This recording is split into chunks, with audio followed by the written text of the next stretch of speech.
Knjiga Maksimilijan, cesar po Napoleonovi milosti, prinaša zgodbo o avstrijskem nadvojvodu Ferdinandu Maksimilijanu, ki se je v drugi polovici 19. stoletja drzno sanjati preko meja svoje domovine in se odločil sprejeti mehiško cesarsko krono. S to odločitvijo pa je v svoj krog pripeljal tudi del Slovencev, ki so se odločili, da mu kot prostovoljci sledijo v to državo.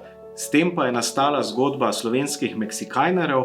Glavna sporočilnost oziroma glavna novost te knjige pa je, da torej prinaša biografijo tiste osebe, ki je bila odgovorna, da se je zgodba Meksikajnerjev sploh lahko pisala, in torej tista zgodba, ki stoji za stripovskimi junaki Meksikajnerjev.